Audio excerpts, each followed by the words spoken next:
시작하겠습니다. 자, 184페이지. 자, 부동산 거래, 신고 등에 관한 법률. 자, 이 법의 뭐 연역이나 이런 것들은 다 이미 설명이 됐고요. 자, 이 법에서는 세 가지 얘기합니다. 부동산 거래, 신고 등이라고 얘기를 했죠. 등. 그러다 보니까 세 가지 얘기해. 첫 번째, 말 그대로 부동산 거래 신고.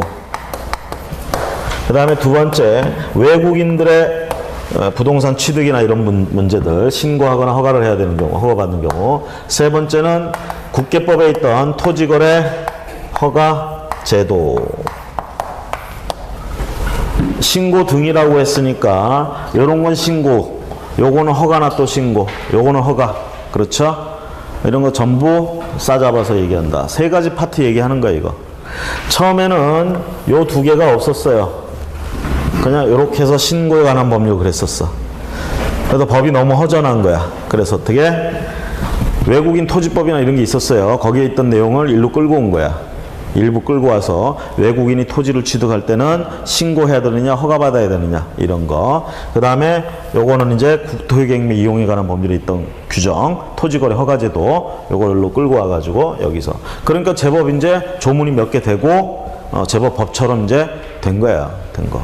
그러면서 이제 끝에 와보면 이제 뭐 얘기하겠어. 이런 거 신고하라는 거, 허가받으라는 거 안 하면 그거 위반 행위에 대해서 어떻게 벌칙을 할 건지 이런 얘기가 들어가 있습니다. 그래서 이 법은 이렇게 구성되어 있습니다. 이렇게. 그러면서 이제 이 거래 신고하게 되면 여러분들이 이제 개업공인중개사로서 부동산을 이게 처음에 이 제도가 나온 게 이제 2000년대 뭐 예를 들어서 5, 6년 뭐 이럴 때 이제 나온 제도인데 요때는 처음엔 그 아파트나 이런 주택을 거래할 때만 이런 신고를 하게끔 했었습니다. 근데 지금은 무조건 부동산을 거래했다 그러면 전부 다 토지, 건축물 전부 다 신고를 하게 돼 있어요. 물론 소유권이 이전되는 경우에만 그렇습니다. 임대차나 이런 경우에는 신고할 필요가 없어요. 여기서 말하는 거래는 이제 그런 소유권이 왔다 갔다 하는 거래를 얘기합니다. 자, 그런 건 신고해라 이렇게 돼 있습니다. 신고. 자, 이 제도가 나온 가장 큰 이유 중에 하나는 투기 세력이나 세금 포탈 이딴 거 막아보려고 나온 거예요. 이딴 거. 그 전에 하도 이제 심하니까 양도소득세 띄어먹지, 취득세, 등록세 감면받지, 자기들은 절세라고 그러는데 뭐 포탈이나 마찬가지 뭐 그런 식으로 해오다 보니까 시장 질서가 엉망이다라는 얘기예요. 그래서 이걸 좀 투명화시키고 만들어 보고자 해서 나온 제도. 자, 그러면 이렇게 됩니다. 거래 당사자 갑과 을이 직접 거래를 했어요. 누가 신고하느냐? 둘이 같이 신고합니다. 공동신고. 자, 여기에 A라는 개업공인중개사가 중개를 했어요. 자, 이렇게 되면 일대 둘 간에 원래 계약서, 일반적으로 계약서 써야 돼, 안 써야 돼? 얘 없을 때. 얘들 둘이. 매매계약은 낙성 불효식 계약이라고 민법에서 배웠잖아요. 그래서 원래 민법대로 하자면 얘 없을 때, 얘 말고 지들 둘이 직접 했어, 거래를. 의사표시만 합치되면 계약은 성립하는 거예요. 청약의 의사표시, 승낙의 의사표시 합치됐다. 그럼 계약은 성립하는 거예요. 서류 작성, 계약서 작성은 해도 되고 안 해도 되고 계약서 작성이 계약 성립의 요건이 아닙니다. 그런데 계약서를 작성하는 이유는 뭐야? 나중에 딴소리 할까봐 작성하는 거예요. 말로만 했다가는 뭐예요? 나중에 다 다른 소리 하고 있잖아. 그래서 계약서라는 걸 작성한다 이렇게 생각하시면 돼. 쉽게 얘기하면 둘 간의 당사자 간의 거래 계약에 계약서는 필수 요소가 아닙니다. 나중에 보면 이제 전부 그 말이 틀려지고 그러면 재판 가야 돼. 그럼 재판정에서 자료 증거 제출할 때 계약서가 그때 이제 위력을 발휘하는 거예요. 그래서 계약서는 쓰는 거야. 계약이 성립시키기 위해서 계약서를 쓰는 게 아니에요. 아시겠죠? 자, 그런데 얘가 끼면 얘기가 달라지지. 개업공인중개사 끼면 반드시 거래계약서를 작성을 해야 돼요. 얘들이 작성해야 되는 의무가 있는 게 아니라 얘한테 작성할 의무가 있어요. 또 하나, 얘들끼리 했을 때는 계약서 작성 안 해도 된다고 그랬죠? 그렇죠? 하지만 거래신고는 해야 돼요. 아시겠죠? 거래신고는 해야 돼. 그럼 거래신고 양식이 어떻게 되어 있느냐? 계약서 비슷하게 생겼어요. 한마디로 얘기하면. 어떤 걸 거래했는지 대상물 들어가죠. 거래 금액 얼마인지 들어가죠. 누구하고 누가 거래했는지 들어가죠. 이런 내용 들어가. 그러니까 계약서에 있는 내용을 신고서 양식으로 만든 것 뿐이야. 보통의 계약서에 들어가 있는 내용을 신고서 양식으로 만들어 놨어요. 그래서 얘들이 직접 거래를 했을 땐 자기 당사자들끼리 계약서를 작성은 안 해도 되지만 거래 신고는 반드시 해야 돼요. 알겠죠? 자, 그 다음에 얘가 끼면 어떻게 돼? 거래 계약서도 반드시 작성을 해야 돼요. 그때 작성 의무는 누구한테 있어? 얘한테 있어요. 자, 그래서 얘 그거 작성 안 하면 업무 정지 처분이나 이런 거 당할 수 있잖아요.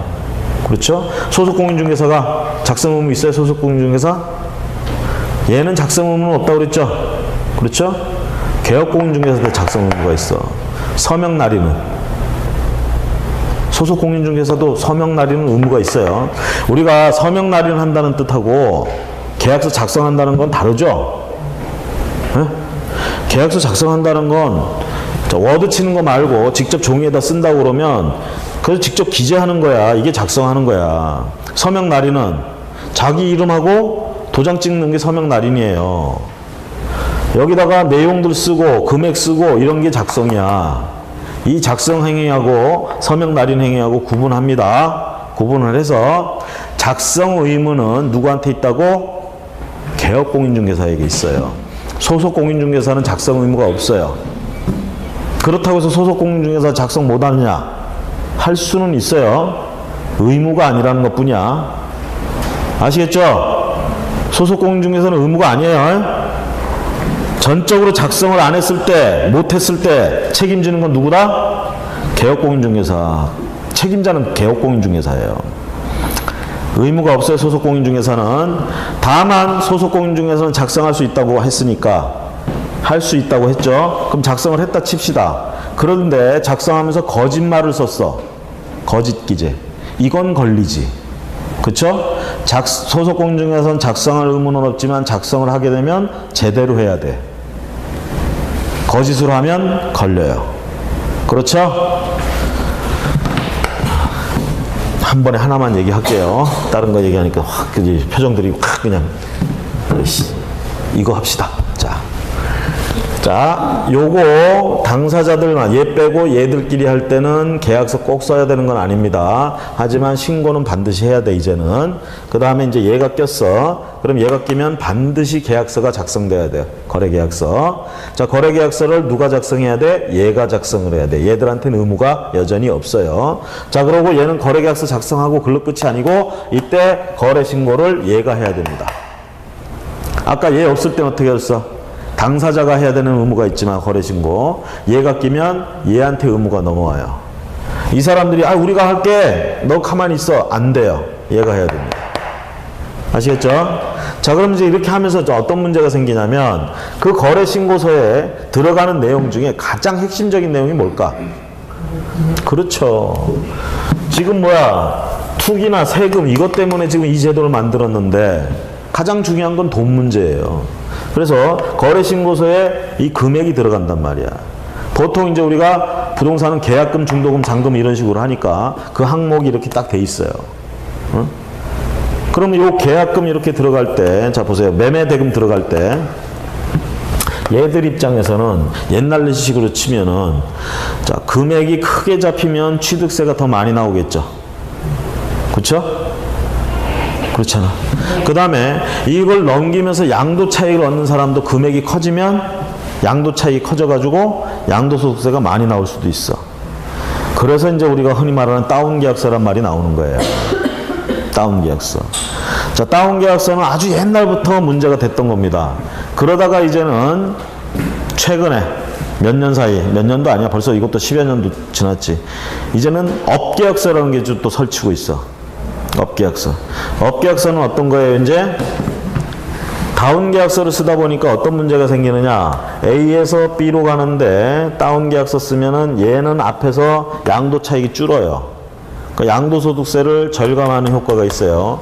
그런데 그 낮은 가격으로 들어가게 되면 얘는 나중에 팔 때 이거 실거래가로 신고하게 되면 차이가 엄청나지죠? 얘가 이제 양도소득세 덤탱이 쓰는 거야. 응?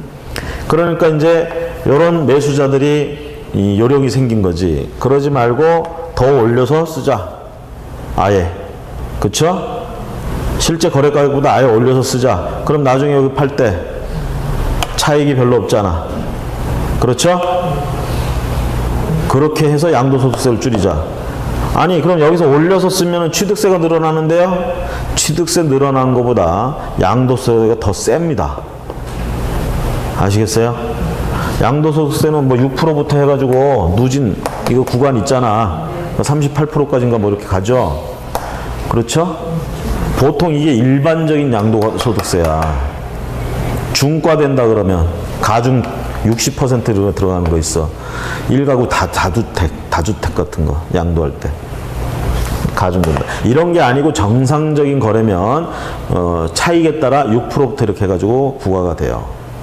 양도소득세는 번 게 있어야 내는 겁니다. 양도 차익에 대해서 일반적으로. 그런데 우리가 3년 안에 보유를 했다 3년 안에 팔거나 이렇게 되면 가중 여기 60%나 있다는 거 봐주는 거야. 이거 평균대로 안 가. 이거 기준대로 안 가.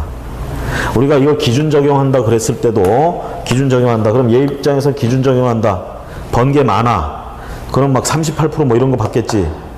그러면 한 2억 벌었다고 칩시다. 2억. 단순하게 38% 매긴다고 해봐. 얼마 내야 돼? 38%를 다 내지는 않아 사실. 앞에서 이렇게 누진 계산하고 이렇게 하면 좀 줄어들긴 하는데 세 발의 피해요.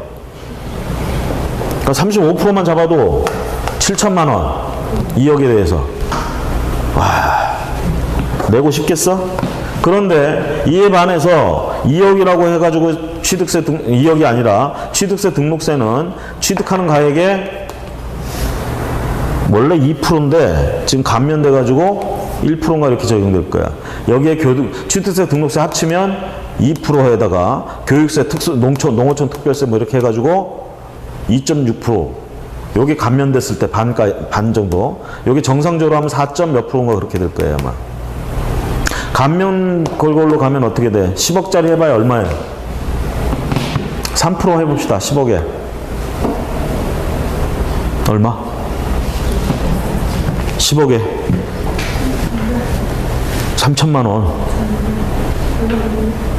그렇죠? 그거 내는 게 차라리 낫다 이 얘기야. 응? 그래서 업계약 쓰자 이렇게 말 나오지. 그렇죠? 이런 거 하면 안 되죠?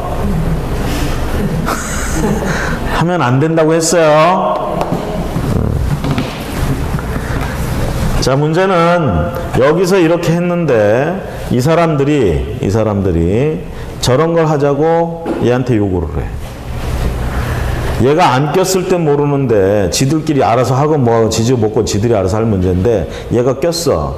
근데 이 사람들이 저렇게 하자고 요구하면 이거 들어주면 안 된다는 얘기예요.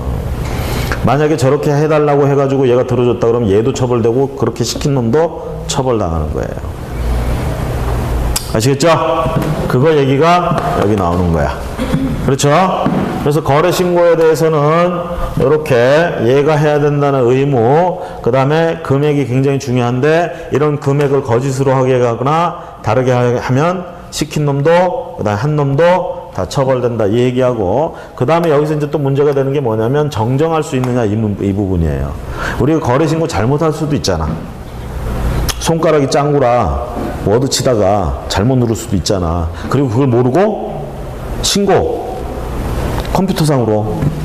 그럼 또 신고 필증 딱 나와버린다고. 그 신고 필증을 딱 보니까 타자를 잘못 쳤어. 그럴 수도 있잖아요. 이런 거 정정하는 거. 또는 당사자가 나중에 마음이 바뀔 수도 있잖아요. 야, 우리 이 거래한 거 금액을 너무 비싸다 실제로. 그렇죠? 거래 금액을 바꾸자. 뭐 이럴 수도 있고. 아니면 또 이렇게 얘기할 수도 있지. 여기 내 주소가 바뀌었다. 응? 중요한 거는요, 등기할 때, 등기 신청할 때 저런 사람들의 이 주소나 이런 것들이, 특히 매도인의 주소나 이런 게 등기부에 있는 거랑 다르면 등기 안 해줘요. 응? 그럼 어떻게 해야 돼? 주소가 바뀌었다 그러면 계약서에 바꿔서 기재를 해야 되고, 이렇게 해야 등기 신청 들어가는 거지. 왜? 여기 신고 필증이 등기 신청할 때 반드시 또 들어가야 되는 서류란 말이야. 응? 그래서 그런 거 고칠 수 있느냐 없느냐 문제. 응? 정정할 수 있느냐? 이 문제가 문제가 될 수 있어요. 이 파트에서는. 그 다음에 외국인 같은 경우에는요, 거래 형태에 따라서 우리가 보통이 알고 있는 뭐 매매나 이런 거래 이렇게 했을 때 언제부터 언제까지 신고해야 되느냐, 또는 상속받았을 때는 어떻게 신고를 해야 되느냐. 그 다음에 뭐 우리가 이제 국방상 중요한 요지의 토지나 이런 것들은 신고만 해가지고는 안 된다는 얘기죠. 허가가 더 까다롭겠죠. 그래서 허가 받고 해야 되는 경우는 어떤 경우냐, 이렇게 구분하는 거. 그렇죠? 그래서 일반적인 거래로 취득하느냐, 상속이나 이런 걸로 취득하느냐, 또 하나 원래 우리나라 사람이었는데, 우리나라 법인이었는데 외국 사람으로 바뀌거나 국적이 바뀌거나 외국 법인으로 바뀔 때 우리나라 사람으로서, 우리나라 법인으로서 가지고 있던 부동산은 어떻게 처리되느냐 얘기죠. 그렇죠? 그러니까 외국인이 취득하는 방법이 있고, 우리나라 사람으로서 우리나라 부동산을 가지고 있다가 외국인이 되는 경우 이 부동산은 신고해야 되느냐, 허가받아야 되느냐. 뭐 신고하는 쪽으로 가겠지. 그렇죠? 이런 얘기들이 여기 나오는 거예요. 그래서 그 기간하고 절차, 그렇죠? 그게 시험 문제가 되고, 토지거래 허가는, 자, 이 토지거래 허가 제도가 나오게 된 이유는 뭐겠어요? 토지거래 허가 제도는 토지거래를 하지 말라는 거야, 하는데 허가받으라는 거야? 하는데 허가받으라는 얘기죠? 뻔하게 질문을 하니까 대답하기 싫은 거죠, 우리가. 토지거래를 할 때는 허가를 받으라. 왜 허가를 받으라고 할까? 그 지역에 지금 투기가 극성스럽게 일어나고 있다든가, 또는 투기가 일어날 우려가 다분해. 왜 그럴까요? 여기 그러니까 땅값이 올라가는데 땅값은 왜 올라갈까? 호재가 있다는 얘기지. 그렇죠? 개발 호재. 요즘 여기 파주는 무슨 호재 없나요? 통일은 둘째치고 뭐 정상회담 막 하니까 들썩이죠? 들썩입니까? 며칠 전에 아주 그냥 싹 가라앉을 뻔했지. 다시 지금 또 이렇게 되잖아. 근데 실질적으로 피부에 느끼시는 분은 있을지 없을지 모르겠는데, 제가 보기에도 요즘 아직은 반응이 별로 없대요, 파주에서. 이게 반응이 선제적으로 오거나 아예 늦게 오거나 이렇게 둘 중에 하나야. 다들 이거 눈치 보고 있는 거야 지금. 제가 보기에는 진짜로 정상회담이 6월 달에 치러지고 나면 이 향배가 바뀔 것 같아요. 근데 이제 그렇게 해가지고 들어가면 정상적인 이득밖에 취득을 할 수가 없어. 여러분들 부동산학 개론에서 배우잖아. 초과 수익을 얻기 위해서는 어떻게 해야 돼? 시장이 투명화되어 있고 공정 경쟁돼 있으면 절대로 초과 수익을 할 수가 없어요. 그 실패한 시장 이론에서 나오는 거야. 시장이 실패해야 돼. 쉽게 얘기하면 정보의 비대칭, 이게 초과 수익을 가져다 주는 거야. 다른 사람 아무도 모르고 나만 알고 있어야 내가 떼돈을 벌어. 한마디로 얘기하면. 이걸 여러분들은 부동산학 개론 시간에 너무 고상하게 배우실 거야 아마. 그쪽에서 쓰는 용어들로 막 하면서. 시끄러워요. 다 필요 없어. 딱 그거야. 남들은 모르고 나만 알아야 떼돈 번다, 그 얘기야 그게. 떼돈, 그러니까 좀 표현이 속돼서 좀 죄송한데 어쨌든 초과 수익이라는 건 남들이 없는 정보를 내가 가지고 있어야 벌 수 있는 겁니다. 그러면 지금 상황은 보세요. 지금 상황이 이게 남들이 모르는 정보가 아니고 지금 뻔히 보이는 상태죠 지금. 그렇죠? 그래서 회담까지 끝나면 앞으로 향후에 뻔히 보이는 상황이 됩니다. 이럴 때 들어가면 정상적으로 나오는 이득밖에 얻을 수가 없다는 얘기죠.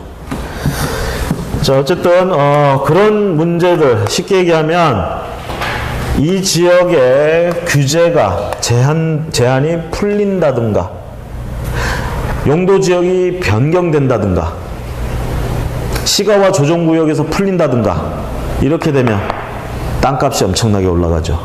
투기꾼들이 몰립니다. 시장이 왜곡돼요. 국가 전체 경제 질서에 해로운 일이 벌어져. 그래서 어떻게 한다? 거래를 허가받고 해라. 투기 세력 근절시키겠다는 뜻이에요. 그렇죠? 그러면 여기서 허가받을 수 있는 애들은 어떤 애들일까? 토지거래 허가를 받아야 된다며. 허가받고 거래할 수 있는 애들은 어떤 애들일까? 지금 뭘 근절시킨다고 그랬어? 투기를 근절시키려고 한다고 그랬잖아요. 그 투기 안 하는 애들은 허가받을 수 있다는 얘기지. 그러면 중요한 건 한 놈은 팔려는 놈이고 한 놈은 살려는 놈이 둘이 왔어. 그럼 얘들이 투기할 놈들인지 아닌지는 어떻게 알아? 얼굴 보고 알아요? 얼굴은 애가 참 점잖게 생겼어. 시키는 대로 잘하게 생겼어. 이런 애들이 뒤로 가서 이거 모르고 호박씨 간다 그러나? 이런 애들이 나중에 그럴 수도 있잖아. 사람 어떻게 해서 사람만 보고 판단을 해. 쉽게 얘기하면 허가를 해줘야 되는데 투기를 안 할 것 같은 애들, 이런 애들한테 허가를 해줘야 되는데 그럼 뭘 보고 허가를 해주냐 이 얘기야. 지금 둘이 지금 허가해달라고 왔어. 그럼 결국은 투기를 안 할 것 같은 뭔 근거를 찾아야 될 거 아니에요. 그러니까 얘들이 허가 신청할 때 허가 신청서에다가 뭘 첨부해? 특히 매수 쪽, 사는 쪽은 내가 이 부동산을 어떻게 이용하겠습니다. 이 토지를 어떻게 이용하겠다는 이용 계획. 그렇죠? 거기다가 이 토지를 살 때 자금을 어떻게 마련하겠습니다. 그렇죠? 이거 빚으로 90% 이상 땡긴다 이러면 이건 투기 세력이에요. 이렇게 보는 거야. 응?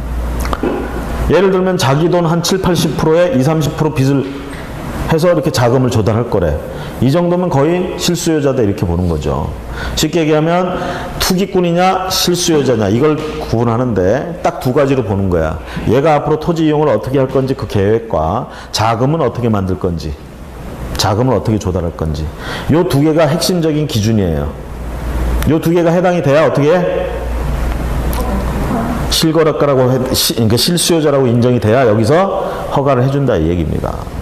자, 그럼 허가해줬으면 예를 들어서 저는 토지 이용 계획이 저는 집을 지을 거예요. 내가 살 집을 이 땅에다가. 투기꾼이에요 실수요자예요? 실수요자라고 그러잖아 이런 사람들을. 자, 지목이 대인 토지 어디다 써요? 지목이 대인 토지 어디다 써? 집 짓는 데 쓴 데 쓰겠다잖아 지금. 토지 용법에 따라 잘 이용하겠다잖아. 그쵸? 허가 해주겠죠? 자, 허가 나왔어. 허가 받고 나서 집을 안 지어. 집을 안 짓고 따블로 팔 생각만 하고 있어. 그때 이용 계획서에는 허가를 받기 위해서 그렇게 써서 냈어. 앞으로 뭘 하겠다. 뭔 말인도 못해. 그래서 그렇게 냈어요. 이런 사람들 꼭 나오죠? 안 나와요? 나라도 그렇게 이용할 생각하겠다. 허가만 나오면 되는 거 아니야. 그렇죠? 허가 요건만 충족해서 내면 될 거 아니야. 그죠? 그렇게 해가지고 이렇게 허가 받고 사는 사람들이 있을 거 아닙니까? 어? 그렇잖아요. 그럼 이런 사람들 죄송합니다 귀찮게 해서. 자, 그런 사람들을 그대로 두면 안 되겠죠? 그래서 토지 이용 의무기간이라는 게 있어요. 여기 보면. 그래서 예를 들면 내 집을 짓겠다고 한 사람은 적어도 2년 이상은 자기 집을 지어서 쓰는 이용 의무기간. 그걸 위반하고 이렇게 되면 토지를 선매시켜버리거나 또는 허가했던 거 취소해버려서 그 다음에 처벌을 하거나 이런 식으로 간다. 그게 여기 나오는 얘기예요. 됐습니까? 전체적으로 이 세 가지를 여기서 얘기하고 있습니다. 자, 하나하나 살펴보도록 하겠습니다. 자, 첫 번째 총칙 184페이지 재정 목적과 용어의 정의. 앞에 그 도입 배경은 전에 한번 읽어보셨죠? 안 읽어보신 분은 한 번만 읽어보시고요. 읽어보신 분은 또 읽을 필요는 없습니다. 재정 목적과 용어 정의, 목적, 정의. 자, 종이 정의해보세요. 부동산이란 토지 또는 건축물을 말한다. 토지 또는 건축물. 이 법에서 말하는 부동산은 토지 또는 건축물.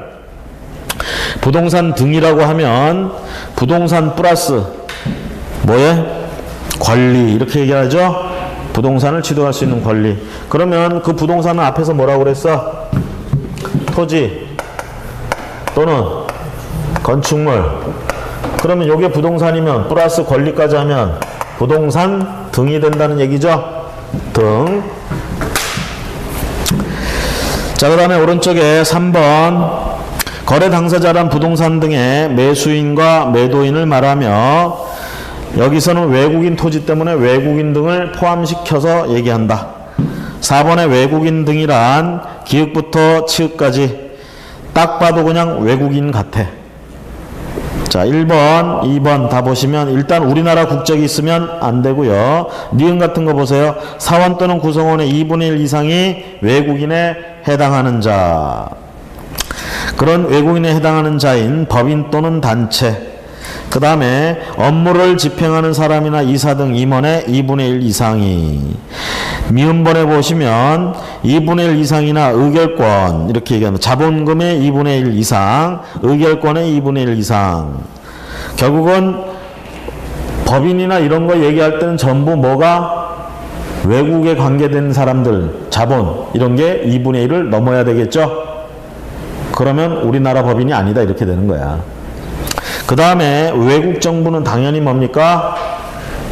외국인 등으로 본다 이 얘기예요. 그래서 거기 국제연합이나 뭐 이런 것들, 정부 간의 기구 같은 거, 준정부 간의 기구 같은 거, 뭐 비정부 간 국제기구 뭐 이런 것들 얘기하는데, 일단은 외국인 등 그러면 외국인인 자연인뿐만이 아니라 법인 등 단체도 들어간다. 다음 페이지 부동산 거래 신고부터 봅니다. 자, 부동산 거래 신고 대상. 자, 일단 부동산의 매매 계약이 신고 대상입니다. 만약에 증여를 했다. 무상의 증여죠? 증여를 했다. 신고 대상이 아니다 이렇게 되는 거죠? 이 법에 의한 신고 대상이 아닙니다. 이 법에서는 거래 신고, 매매 계약해야 된다고 했고요. 그 다음에 2번에 보시면 다음의 법률에 따른 부동산에 대한 공급계약 이렇게 얘기를 합니다. 공급계약, 주택법에 따른 공급계약, 도시 및 주거환경정비법에 따른 공급계약, 이런 것들도 전부 거래신고 대상이다. 동그라미 3번에 가보시면 어느 하나에 해당하는 지위, 다음에 어느 하나에 해당하는 지위의 매매계약도 거래신고 대상이 된다. 예를 들면 기억에 다음 법률에 따른 부동산에 대한 공급계약을 통하여 부동산을 공급받는 자로 선정된 지위를 매매계약을 한다. 거래신고 해야 된다. 한마디로 정리하자면 분양권 같은 걸 거래했다. 신고해야 된다는 얘기입니다. 분양권 같은 거. 거기 도시 및 주거환경정비법 사게 예를 들면 입주자, 입주권, 그렇죠? 분양권이라고 얘기할 수 있죠. 분양받을 권리, 이런 권리 같은 것들을 거래를 했다. 분양권을 거래했다. 거래신고해야 된다는 얘기입니다. 오른쪽에 니은번에 가보시면 도시 및 주거환경정비법상에 관리처분 계획인가 어쩌고 입주자로 선정된 지위, 이것도 거래할 수 있는데 이걸 거래하면 부동산 거래 신고를 해야 된다. 아시겠죠? 네? 자, 그 다음에 거래 신고 시기 장소. 자, 60일 체크하세요. 거래 체결일로부터 60일 이내에 부동산의 소재지 시군구, 거래 대상 부동산이 소재하는 시군구에 신청을 해야 된다. 그러면 개업공인중개사가 관계가 돼가지고 거래를 신고한다. 그럼 개업공인중개사 해야 되겠죠. 예를 들면 A 지역에 갑이라는 개업공인중개사가 있고요. 부동산은 B 지역에 있는 거야. 얘가 지금 개업이 이른다. 얘가 지금 거래신고를 해야 돼. 어느 관청에다 해야 되느냐 이 얘기죠. 여기다 해야 되느냐 여기에다 해야 되느냐. 부동산 소재지 기준입니다. 아시겠죠? 물건지에다가 거래신고를 해요. 내 사무소에다 하는 게 아니라. 그래서 부동산 소재지 시군구, 이걸 신고관청이라고 합니다. 신고받는 관청. 자, 60일 이내 합니다. 60일 이내. 자, 60일 이내에 하는데 만약에 잔금 치르고 이전 등기를 하고 싶다 그러면 적어도 이전 등기 신청할 때 이 신고 필증이 들어가야 되기 때문에 그 전에는 신고를 해야 되겠죠. 그렇죠? 등기 신청하기 전에. 그렇죠? 자, 등기를 나중에 천천히 한다 하더라도 계약일로부터 60일 안에는 신고를 해야 됩니다. 아시겠죠? 자, 그러면 거래신고 의무 및 금지행위. 자, 당사자가 거래신고를 하는 경우와 188페이지 개업공인중개사가 거래신고하는 경우로 나눠서 봅니다. 당사자가 하는 경우는 사실 우리하고 시험 문제에서 별로 크게 문제가 안 돼. 그렇죠? 그래서 기본적인 거 거기 나온 것만 보시면 돼. 거래 당사자가 국가 등인 경우, 자, 누가 신고하느냐? 자, 보세요. 아까 얘기했듯이 거래 당사자가 갑하고 을이 직접 거래를 했어요. 갑에 뭐 토지를 가지고 한다든가 직접 거래를 했어. 이러면 누가 신고를 해야 돼? 둘이 공동으로 신고하는 게 원칙이에요. 부동산 거래 신고. 자, 그런데 이 중에 한쪽이 국가다 그러면 국가가 가서 신고하면 된다 이 얘기입니다. 국가가. 자, 거기 거래 당사자 중 일방이 국가, 지자체 또는 대통령령으로 정하는 자, 그 밑에 공공기관, 지방공사 뭐 이런 애들이 있을 수 있죠. 자, 이렇게 되면 국가 등이 신고를 해야 된다. 그래서 지자체라든가 국가, 공공기관, 지방공사 요런 애들이 직접 가서 신청을 한다. 니은번에 보시면 이때 단독으로 부동산 거래계약을 신고하려는 국가 등은 부동산 거래계약 신고서에 단독으로 서명 또는 날인하여 신고관청에 제출해야 된다. 부동산 거래계약 신고서에 단독으로. 자, 원래는 공동신청이라고 그랬죠. 하지만 국가 등이 끼면 국가 등이 단독으로 하고 단독으로 할 수 있으니까 그냥 지들 거 서명 날인으로 끝낸다는 얘기죠. 자, 그 다음에 2번에 가보시면 당사자의 거래 신고 절차 공동으로 신고하는 걸 기준으로 얘기합니다. 공동으로 체결일로부터 이것도 60일 이내 해야 됩니다. 그 다음에 어디에 가서 해야 돼? 소재지에 관할 시군구청장. 그래서 신고관청은 시, 군, 구 중에 하나예요. 그럴 때 이 부동산이 있는 시군구에다가 신청합니다. 거래 신고해요. 아까 개업공인중개사가 하는 경우에도 어땠어요? 부동산 소재지에다 가다 신고한다고 그랬죠? 마찬가지예요. 자, 보세요. 이게 제주도 토지인데 얘는 서울에 살아. 얘는 부산에 살고 둘이 거래한 거야. 매매계약. 그럼 이거 어디 가서 신고한다고? 제주특별자치도에 가서 신고한다. 이렇게 되는 거지. 그렇죠? 그래서 우리가 부동산 소재지 시군구 자기들 살고 있는 곳에 하는 게 아니에요.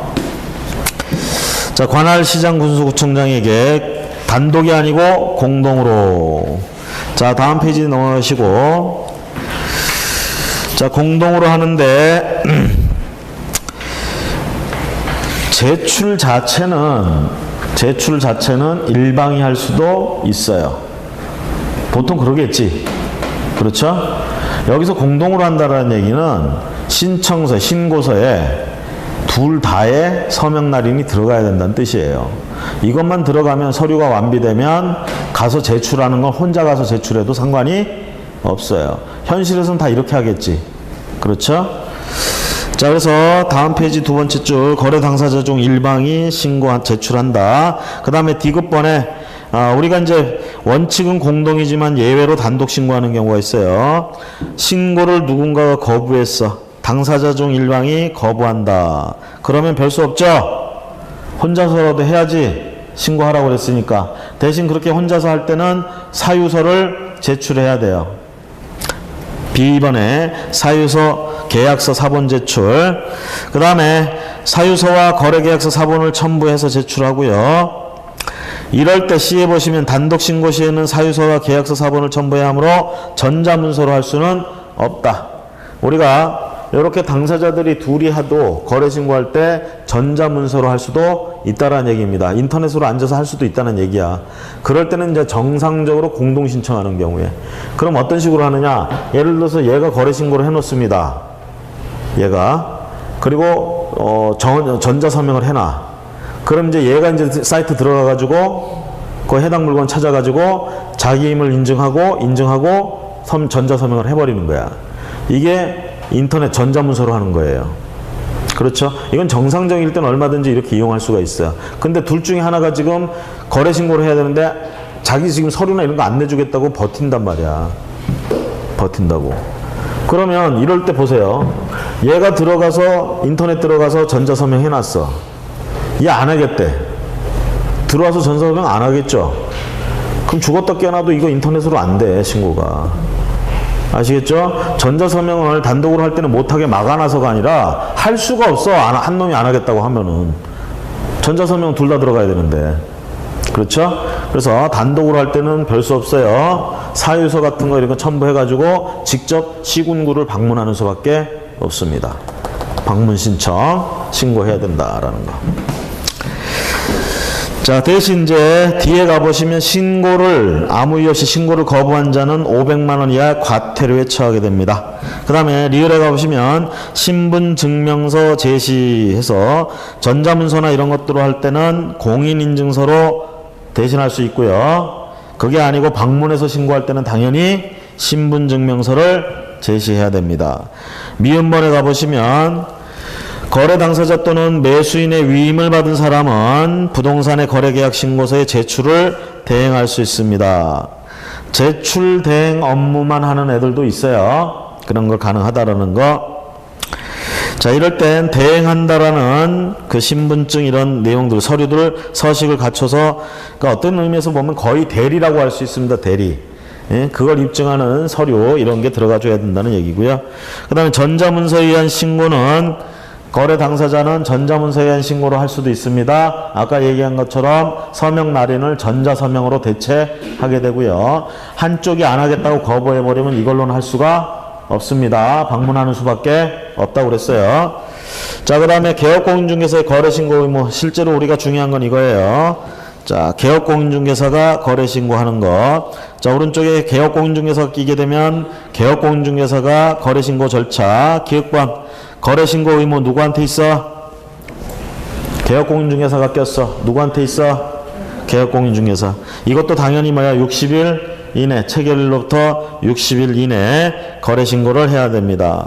자, 여기서 이제 공동중개라는 말 아시죠? 공동중개가 일어났어. 그래서 감하고 오라고 거래를 하는데 중개를 A 공인하고 B 공인이 했어요. 공동중개 했죠? 그러면 누가 신고를 해야 되냐? 거래신고 공동으로 해야 됩니다. 둘 다 들어가야 돼요. 이거 빠지면은 그 과태료 처분 이런 거 당할 수 있어요. 둘 다 들어가야 돼. 그래서 대개 이제 이럴 때 전자문서를 한다 그러면 이 둘 중에 한쪽이 먼저 신고를 해놔. 그리고 자기가 전자서명을 해놔요. 그럼 얘가 이제 들어가 보면, 사이트 들어가 보면 그게 떠 있다고. 그럼 거기 들어가서 전자서명 클릭하면 되는 거예요. 아니면 방문한다, 방문 제출한다 그러면 둘이 같이 방문 제출하는데 이 제출만 일방이 할 수 있어요. 제출은 둘의 서류가 다 들어가면 되니까. 자, 공동중개인 경우에는요, 공동으로 중개한 공동으로 신청을 해야 됩니다. 신고를 해야 되고, 이때 공동으로 거래 신고를 하지 않으면 500만 원 이하 과태료.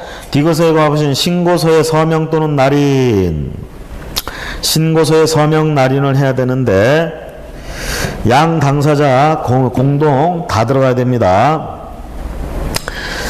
그 다음에 개업공인중개사가 하니까 개업공인중개사에 서명 날인이 들어가야 되고요. 리을번에 가보시면 신분증명서 제시해서 당연히 신분증명서 제시해야 되고, 그거를 전자로 할 때는 전자문서로 신고할 때는 공인인증 또는 전자인증.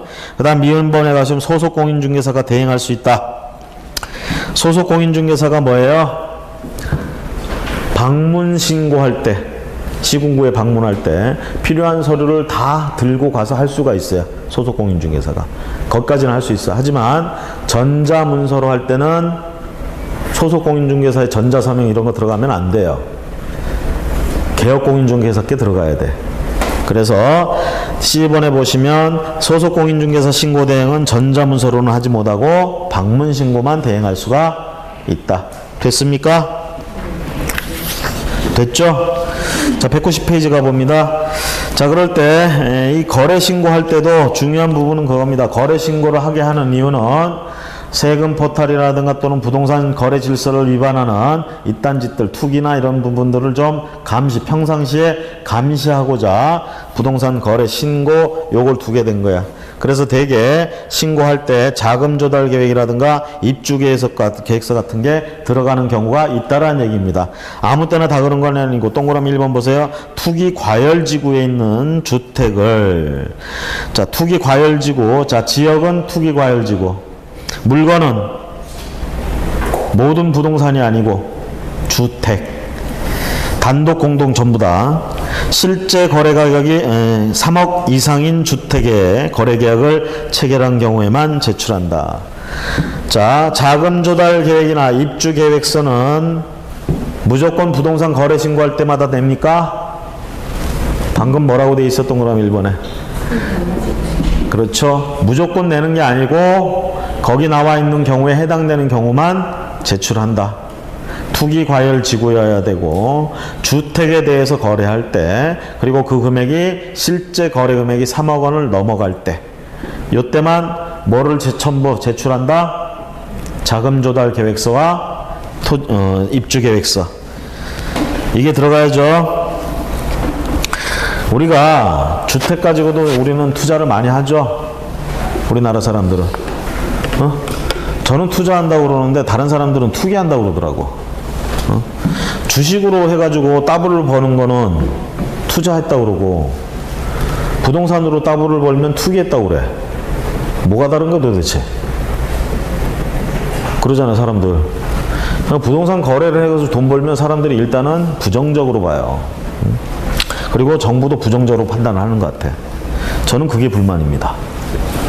아니 주식으로 2, 3억 벌었을 때는 야 투자 잘했다 이렇게 얘기를 하고 부동산으로 2, 3억을 벌면 이런 불로소득 투기 근절해야 돼 이러고 있단 말이지. 그죠? 안 그런가요? 그래서 저는 그런 게 불만이에요. 우리도 투자다. 투기가 아니라. 자, 제 불만은 뭐 중요하지 않으니까 넘어갈게요. 자금 조달, 입주 계획서. 자, 결국은 이런 걸 제출하게 하는 이유는 뭐냐면 이런 주택을 가지고도 투기 세력이 있기 때문에 이런 주택이나 이런 것들을 특히 투기 과열 지구에서 이런 걸 가지고 투기하는 세력들이 나올 수 있기 때문에 그런 것들을 갖다가 근절하기 위해서 이 서류가 들어가야 된다. 이해가 되시겠죠? 동그라미 2번에 자, 자금 조달 입주 계획을 신고하여야 하는 경우 신고서를 제출할 땐 매수인이 단독으로 서명 또는 날인한 주택 취득자금 조달 및 입주 계획서 요걸 제출해야 된다. 자, 자금 조달 입주 계획서는 누가 내야 되는 거야, 사실? 파는 사람은 소용이 없죠. 얘 걸 내야지. 얘 거. 얘가 사는 사람이니까 자금을 어떻게 조달할 건지 그리고 입주는 언제 할 건지 이런 거를 얘가 이제 들어오는 애잖아. 그래서 얘 서류를 내라는 얘기예요. 이것까지 공동으로 제출하는 게 아닙니다. 자, 그래서 요게 단독으로 들어가는 것이고요. 3번에 자금 조달 계획하고 입주 계획서를 부동산 거래 계약 신고서하고 분리하여 제출하기를 희망하는 경우에 매수인은 자금 조달 입주 계획서를 별도로 제출할 수도 있다. 자, 이런 걸 이제 매도인한테 드러나기 싫다 그러면 부동산 거래 신고하고는 별도로 제출할 수 있다는 얘기예요. 희망을 한다면. 자, 그 다음에 이런 계획서는 자금 조달 입주 계획서를 제출하는 경우에 신고하려는 자에게 거래계약의 체결일로부터 50일 이내에 자금 조달 입주 계획서를 제공해야 하며 이 기간 내에 제공하지 아니한 경우에 매수인이 별도로 자금 조달 입주 계획서를 제출해야 된다. 자, 개업공인중개사가 지금 거래 신고를 해야 돼요. 여기가 근데 투기과열지구야. 그러면서 주택이에요. 집값이 3억이 넘어가는 거야. 그러면 자금 조달 계획하고 입주 계획서 제출해야 되죠. 그런데 누가 제출하느냐 이 얘기죠. 얘가 신고하니까 어차피 얘한테 서류를 주면 같이 제출하면 되겠죠. 그 서류는 누구 거여야 돼? 얘 거여야 돼.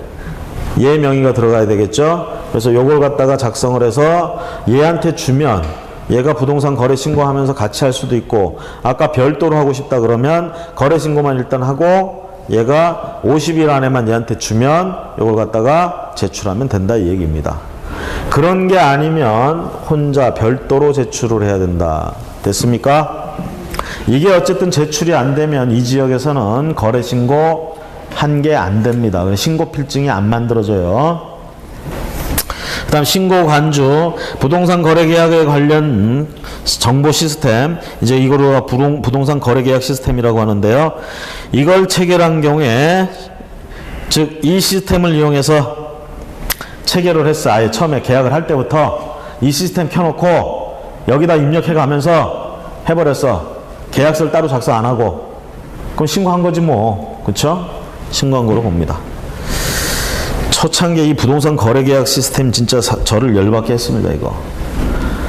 누가 이 서버 만들고 했는지 모르겠지만 하여튼 탁상 공론 해가지고 처음에 만들었던 게 같아. 서버가 지금 용량이 작다 보니까 접속이 맨날 됐다 다운되고 뭐 난리도 아니었어요. 나는 급해 죽겠는데 지금 거래 신고를 해야 되는데. 응? 왜? 빨리 신고 필증이 나와야 등기 신청하러 가고 그러는데 막 서버가 그냥 하여튼 용량이 적었는지 하여튼 튕겨 나오고 뭐 하고 거기다 제 컴퓨터 용량이 그런지 하여튼 느릿느릿 가고 그렇죠? 그 앉아서 하여튼 욕만 늘었어 그때. 욕을 막 하면서. 지금은 이제 좀 한결 나아졌어요. 그 다음에 5번에 금지행위, 부동산 거래 신고에 있어서 금지행위, 누구든지 부동산 거래 계약 신고에 관하여 다음에 어느 하나에 해당하는 행위를 하셔서는 아니 된다. 1, 2, 3번 거짓으로 신고하면 안 되겠죠. 그 다음에 의무자가 아닌 자가 거짓으로 부동산 거래 신고하면 안 되겠죠. 그 다음에 거짓으로 신고하라고 막 옆에서 부추기거나 이러면 안 됩니다. 그렇죠? 그러니까 1, 2, 3번 공이다 뭐하고 관계돼? 거짓 신고하는 거하고 관계되죠. 이런 행위하면 안 됩니다. 자, 그 다음에 부동산 거래 신고 절차. 자, 오늘 그냥 여기 쭉 해가지고 30분까지 할게요. 되겠습니까? 자, 부동산 거래 신고 절차. 거래 신고 내용, 신고 필증 발급한다. 자, 거래 신고할 내용 보세요. 기읍부터 치읍까지 쭉 갑니다. 이 중에 디귿 보세요. 거래 대상 부동산의 소재지, 지번, 지목 당연히 들어가야 되고요. 리을번에 부동산의 종류 당연히 들어가야 되죠. 그렇죠? 그 다음에 거래 대상 면적, 그 다음에 실제 거래 가격.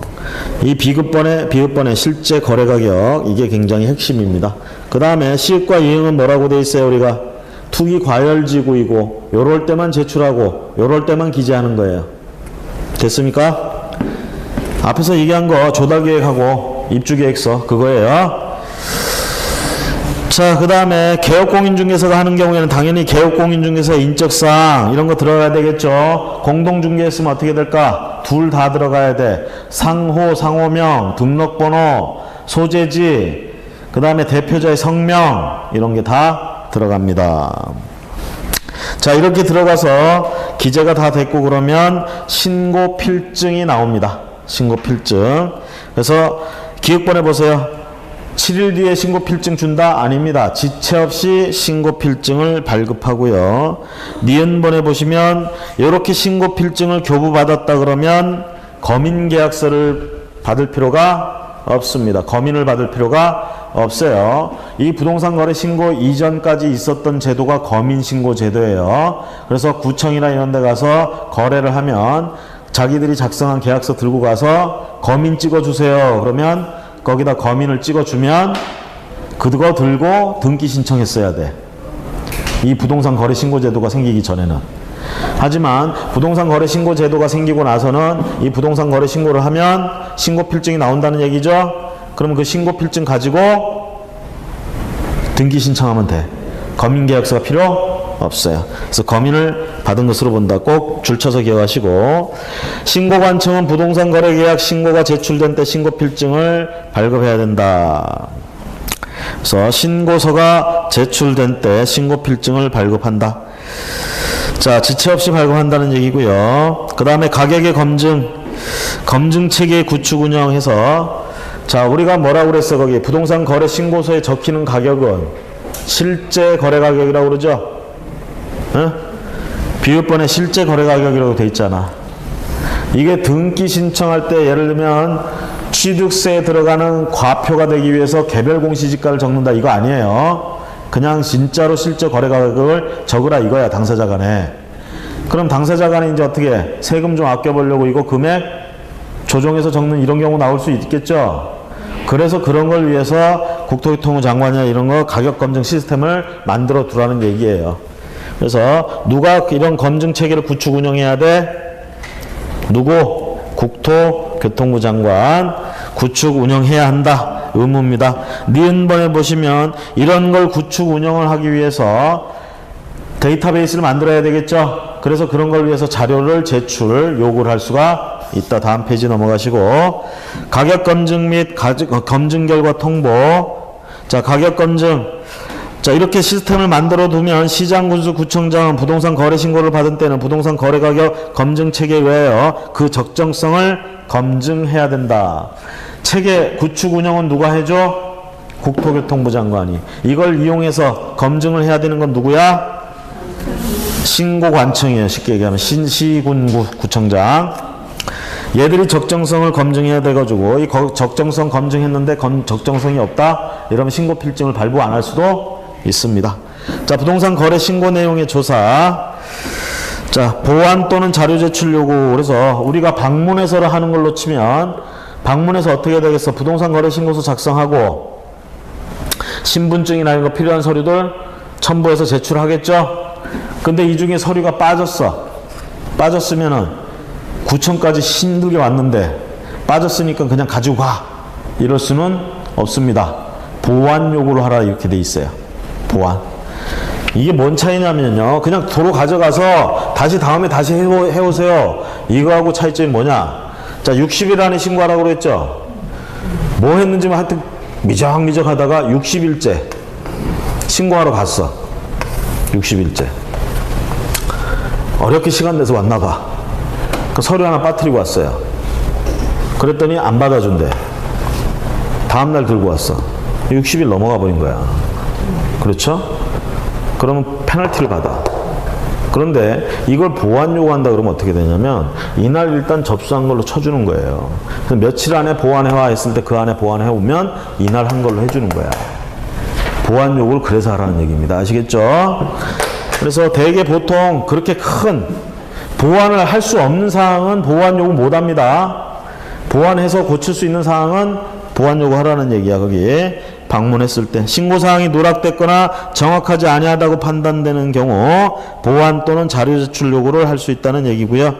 그 다음에 거래대금 지급증명서 해서 실제로 우리가 또 이런 경우들 있잖아. 지인들 간에 친척 간에 거래하면서 실제로는 증여를 했는데 그쵸?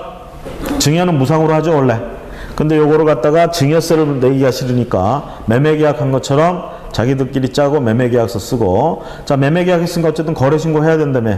그래서 둘이 거래신고 하러 와. 그리고 실제 거래가액도 써놨단 말이야. 근데 진짜로는 돈이 오고 가지 않았죠? 그렇죠? 자, 이런 걸 잡아내기 위해서 거기 거래대금 지급 증명 자료 요딴 거 제출하라고 하는 겁니다. 됐죠? 그래서 그 어떤 것들이 되느냐. 대개 거래계약서 사본, 지급을 확인할 수 있는 입금표, 통장 사본, 실제로 돈이 왔다 갔다 했다는 걸 증명해야 된다는 얘기예요. 이런 것들로. 대출을 해줬으면 대출 뭐 이런 자료들. 자, 그 다음에 3번 서면 제출. 자, 제출기한 등을 명시한 서면으로 제출을 하고요. 그 다음에 4번에 가시면 시도지사에게 조사 결과 보고해서 거래 신고 내용을 조사하기 위해서는 이런 서면으로 제출하게 하고요. 이 조사 결과를 시도지사에게 보고합니다. 다음 5번에 가보시면 이런 것들 자기 지역에서 있었던 이 거래 신고에 대한 이런 조사 같은 거 했던 것들 자 매달 모아가지고 매월 1회 국토교통부 장관에게 보고합니다. 이렇게 하는 이유는 뭐예요? 국토교통부 장관은 이런 걸 토대로 해서 가격 검증 시스템 구축이나 이런 걸 운영해야 될 의무가 있기 때문에 그런 차원에서 이런 자료를 보내주는 겁니다. 매월 1회 보고한다. 자, 오른쪽에 이걸 위반했다. 예를 들면 거래대금 지급 증명서 자료를 제출하지 않았다. 또는 그런 자료 외의 자료를 제출하지 않았다. 제일 중요한 게 거래대금 지급 증명 자료죠. 이거는 3천만 원 이하 과태료에 처할 수 있어요. 이게 지금 증여세를 몇 천만 원 내야 되는데 매매계약 했다고 해가지고 그냥 취득세 등록세만 조금 내고 많은 식으로 이렇게 가려고 이렇게 하는 경우들 있잖아. 아니면 또 강제집행 면탈이나 이런 걸 위해서 재산 빼돌리기 위해서 하는 거는 이런 것들 할 때 이런 문제들이 있을 수 있잖아요. 그래서 이런 건 걸리면 3천만 원 이하 과태료를 물리기 위해서는 적어도 거래대금 지급 증명 자료 요걸 가지고 물고 들어가는 거고, 니은번에 그거 외에 자료를 제출하라고 했을 때 안 냈을 때는 500만 원 이하의 과태료. 자, 외국인 같은 경우에는요, 신고관청은 외국인 등이 부동산 등의 취득을 신고한 내용을 매 분기 종료일로부터 1개월 이내에 특광 도지사 또는 특별자치도지사에게 제출해야 한다. 뭐 이렇게 얘기를 합니다. 그래서 외국인에 대한 특례 그렇게 체크하시고, 자, 계약 해제 등 신고, 정정신고, 변경신고, 정정신청, 변경신고. 자, 우리가 정정하는 건요, 다분히 처음에 입력하다가 잘못한 거 고칠 때 정정신청 이렇게 얘기를 합니다. 이에 반해서 자기들이 처음에 마음먹은 거하고 좀 달라, 바꾸고 싶어, 그래서 거래신고 내용을 바꿀 땐 변경신고다 이렇게 얘기를 하는 거예요. 정정신청하고 변경신고하고 좀 다르죠. 그 다음에 일방이 계약을 해지할 수도 있잖아. 해제 사유가 발생하면 그럴 땐 해제 신고도 해줘야 됩니다. 자, 먼저 계약이 해제된 경우, 자, 거래계약이 해제를 해가지고, 자, 거래계약이 무효 또는 취소 해제되는 경우에는 해제 신고서를 제출해야 됩니다. 다음 페이지에 가시면 그 신고관청에 제출할 수 있다. 그 다음에 부동산 거래계약 해제 등 확인서를 발급받아서 발급을 해줍니다. 이거 해제 신고를 하면. 그 다음에 신고 간주해 주는 거, 부동산 거래계약 시스템을 통해서 거래계약 해제 등을 해버리면, 그 시스템에서 들어가서 해버리게 되면 해제 신고한 거로 따로 방문해서 할 필요가 없다라는 얘기. 그 다음에 정정 신청하고 변경 신고를 비교해서 보십시오. 자, 거기 박스 안에 정정 신청하는 이유 가장 대표적인 게 잘못 기재한 거야. 손이 짱구라서 워드를 잘못 쳤어. 잘못 기재됐어. 박스 안에 뭐라고 돼 있어요? 거래 당사자의 주소나 전화번호, 휴대전화번호를 처음부터 잘못 기재했대. 변경신고야, 정정신청이야? 정정신청. 거래 지분 비율을 잘못 기재했대. 정정신청이죠? 둘이서 지금 공동 소유를 하겠대. 매수를 통해서. 근데 지분은 균등하게 하겠대. 그럼 2분의 1씩 지분해가지고 입력을 했을 거란 말이야. 근데 잘못 눌러가지고 하나는 3분의 1, 하나는 3분의 2 이렇게 들어갔어. 처음부터 잘못한 거죠? 이거는 변경 대상이냐 정정신청 대상이냐 얘기지. 잘못 기재했잖아. 정정신청. 자, 오른쪽에 박스의 맨 위에 보세요. 거래 지분 비율이란 말 있죠? 둘이 처음부터 2분의 1씩 하고 싶대. 그래서 2분의 1이라고 똑바로 써줬어. 근데 얘들이 마음이 바뀌었어. 한쪽이 3분의 1 하고 한쪽이 3분의 2 하고 싶대. 이건 잘못 기재한 걸 고치는 거야? 마음이 바뀌어서 변경하는 거야? 마음이 바뀌어서 변경하는 거죠? 이건 신고해야 돼요. 바꿀 수가 없다가 아니라 바꿀 수 있어요. 대신 정정 신청이 아니고 변경 신고예요. 그럼 변경 신고가 왠지 신청보다는 신고가 왠지 까다로울 것 같아. 그럼 되게 신청하고 싶겠죠? 그러면 보세요. 3분의 1, 3분의 2라고 쓰려다가 2분의 1로 썼어. 그러면 정정 신청하면 되죠? 그렇죠? 그런데 3분의 1, 3분의 2가 아니라 처음부터 그냥 2분의 1로 하자고 해서 2분의 1로 썼었어. 근데 마음이 바뀌어서 3분의 1, 3분의 2로 바꾸고 싶어. 원래대로 하자면 변경 신고해야 되죠. 그쵸?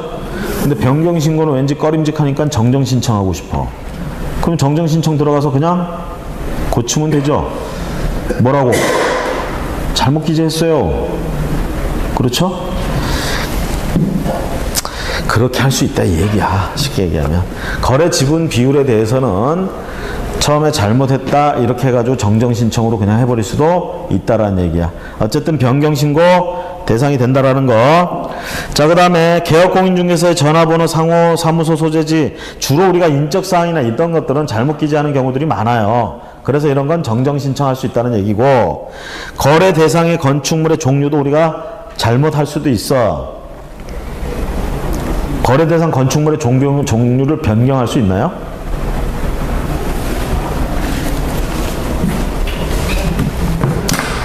자, 아파트를 지금 거래했어. 그럼 종류의 아파트라고 쓰겠지.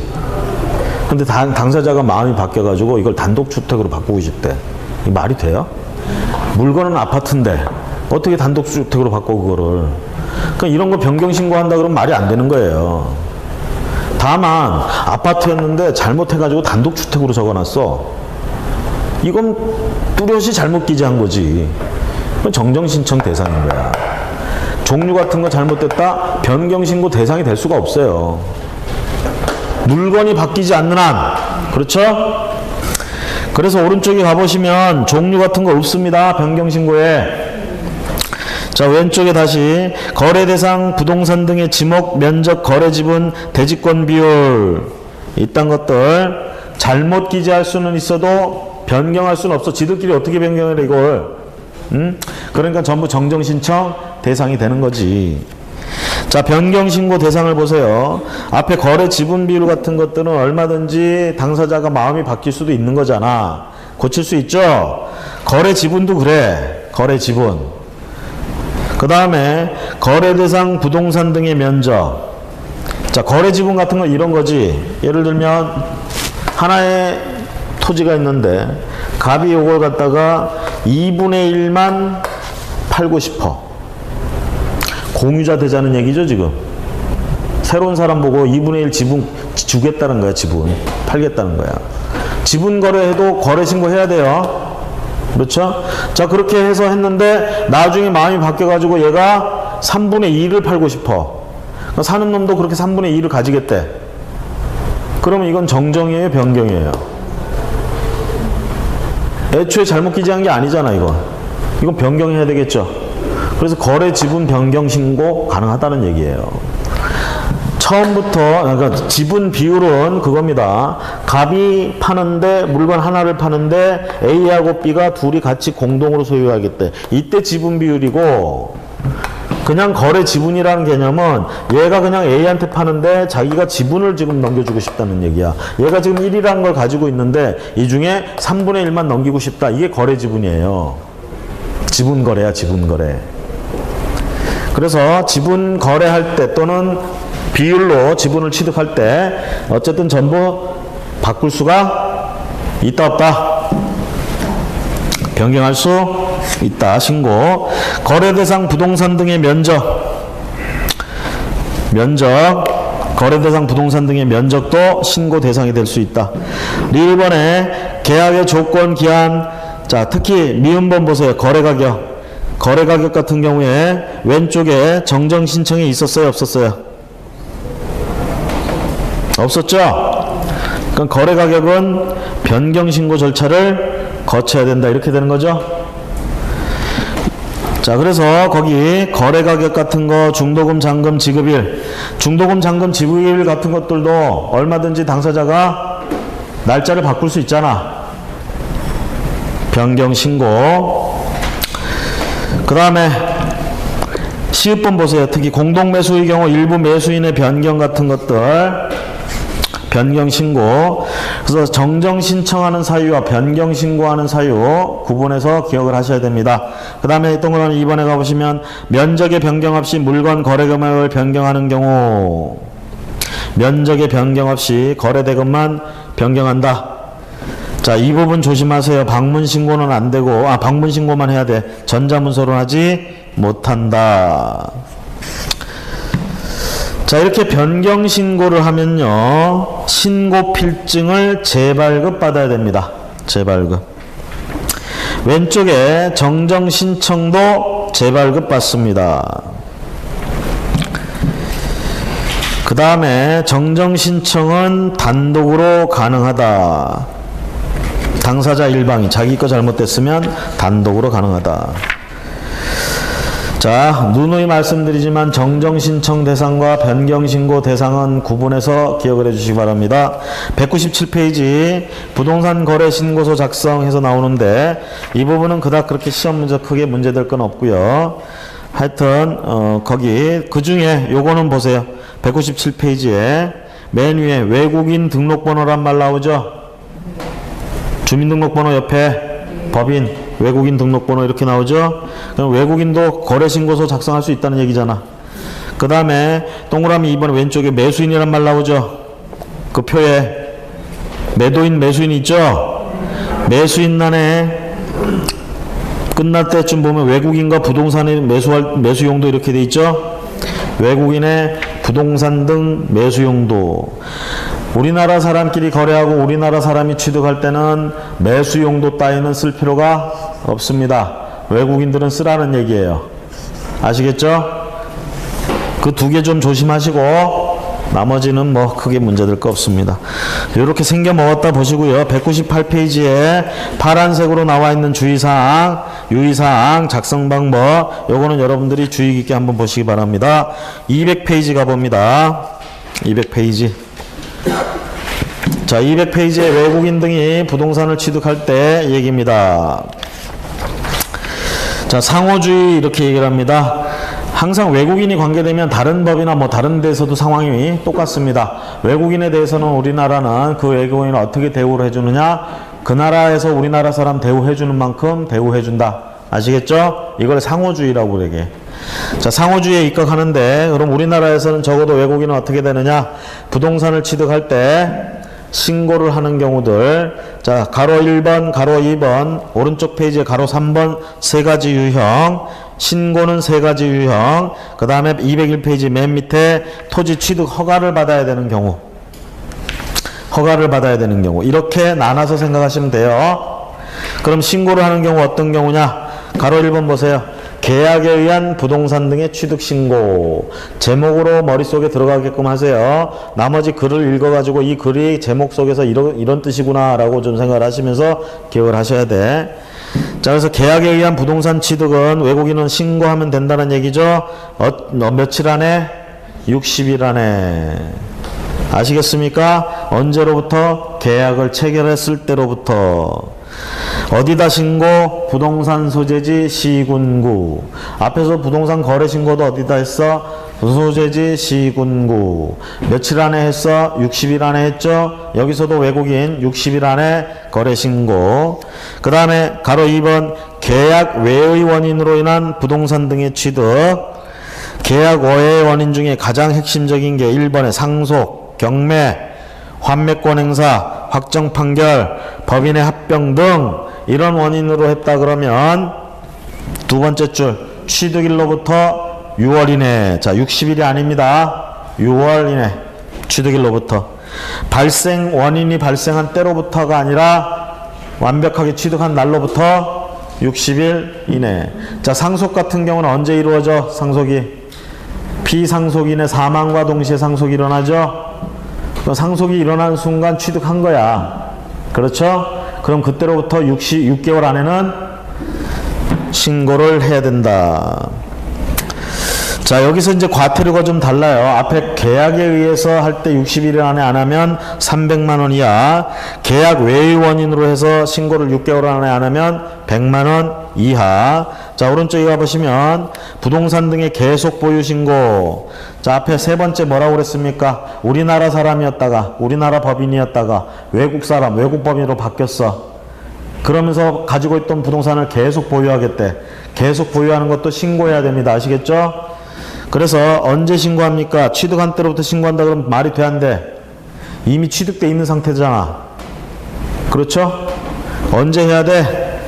바뀐 때로부터, 변경일로부터 6개월 이내, 외국인이 된 때로부터 6개월 이내. 됐습니까? 이거 안 지키면 얼마? 100만 원 이하. 자, 여기 외국인 이거 신고하고 한 거 어려울 거 없어요. 뭐 이해하고 자시고 없어. 거기 나와 있는 거 날짜나 이런 거 하고 어떤 경우에 신고 몇 개월이냐 이거 좀 구분하시면 되고요. 자, 3번에 가보십니다. 토지거래 취득 허가, 토지 취득 허가. 자, 허가를 받아야 되는 경우가 있습니다. 보통은 앞에 나온 것처럼 신고를 하면 돼요. 그쵸? 그런데 허가를 받아야 되는 거. 외국인 등이 취득하려는 토지가 다음에 허가구역에 있는 경우. 다음 페이지 가보세요. 어떤 경우들이냐. 기억해 보셔. 군사 문제하고 관계돼서. 시설보호구역. 니은번에 지정문화재하고 이를 위한 보호물 또는 보호구역. 디귿번에 생태 경관보호전지역. 리을번에 야생생물 특별보호구역. 이거는 우리나라 사람이라면 애국심을 가지고 어떻게 해야 돼? 우리 후손에 물려줘야 되는 것이고, 그리고 군대 문제잖아. 군 문제. 그러니까 이런 거는 애국심을 가진 사람, 우리나라 국민들은 당연히 악용하거나 이러지를 않습니다. 하지만 외국인 같은 경우는 믿을 수가 없어. 그러니까 신고만 하고 가게 하지는 않는다는 얘기입니다. 허가라는 걸 받아야 된다는 얘기야. 못 취득한다가 아니에요. 허가는 받아야 된다. 그래서 언제 허가를 받아야 되느냐? 계약 체결하기 전에 허가 신청을 한다. 201페이지 맨 밑에서 두 번째 줄, 계약을 체결하기 전에. 자, 그 다음에 마지막 줄 보세요. 토지거래 계약에 관한 허가를 받은 경우에는 따로 허가받지 않아도 된다. 만약에 이런 구역들이 토지거래 허가구역으로 지정돼 있어. 그래서 얘들이 토지거래 허가를 받았어. 외국인이. 그 법에 의해서. 그 이유에 의해서. 그러면 따로 외국인 이 토지거래 허가 따로 받을 필요는 있다 없다? 없다. 자, 그 다음에 다음 페이지 허가 받아야 되는 구역 다시 한번 기역부터 리을까지 챙기시고요. 그 다음에 절차 및 효력. 자, 허가 신청을 받은 날로부터 15일 안에는 허가든 불허가든 처분을 해줍니다. 3번에 가보세요. 허가를 받고 해야 되는데 허가를 받고 하지 않았다. 그러면 그 계약은 효력이 발생하지 아니한다. 무효라는 얘기죠. 그 다음에 이런 허가를 받지 않고 이딴 짓을 했다. 2년 이하 징역, 2천만 원 이하 벌금. 꽤 무겁습니다. 자, 그 다음에 자, 오른쪽에 가보시면 신고 또는 신청 후의 절차 이렇게 나와 있는데요. 신고 허가 신청 시 제출 서류 해서 신고 시 제출 서류, 허가 시 제출 서류. 자, 제출 서류에 두 번째 줄 신고서 또는 토지취득 허가 신청서에 서명 또는 날인. 자, 신고를 하건 허가를 신청하건 전부 다 신청서가 있죠. 신청서에 서명 날인하는 건 당연한 겁니다. 그 다음에 이제 첨부해야 될 서류들. 만약에 증여로 인해서 취득을 한다. 신고해야 되겠죠. 증여 계약서가 들어가 줘야 되겠지. 취득 원인을 증명하는 서류가 들어가 줘야 돼요. 그래서 기억이 그것이고요. 니은 번에 만약에 외국인으로 바뀌었어. 변경됐어. 새로 취득한 건 아니잖아. 취득 원인을 증명하는 서류 대신 뭐가 들어가야 돼? 언제부터 국적이 바뀌었는지 이 서류가 들어가야 되겠죠. 그래서 니은 번 그 얘기고요. 다음 페이지 가보시면 자, 전자문서로 제출할 수 있고요. 그 다음에 5번에 가보세요. 가로 5번. 토지 취득의 신고 등의 관리. 자, 분기 종료일로부터 1개월. 각 분기 종료일로부터 1개월 이내에. 그 다음에 동그라미 2번. 제출받은 날로부터 1개월 이내에 국토교통부 장관에게 제출하는 얘기입니다. 그래서 국토교통부에서 결국은 최종적으로 관리하게 되는 거죠. 그렇죠? 제출해야 된다. 됐습니까? 배가 고파서 힘드신 것 같아서 여기서 끝내도록 하겠습니다. 205페이지 토지거래 허가는 다음 시간에 보도록 하겠습니다. 다음 시간에는 앞에 우리 요약서 못 본 부분까지 다 체크하고 갈 테니까 요약서도 함께 가져오시기 바랍니다. 오늘 수고 많으셨습니다.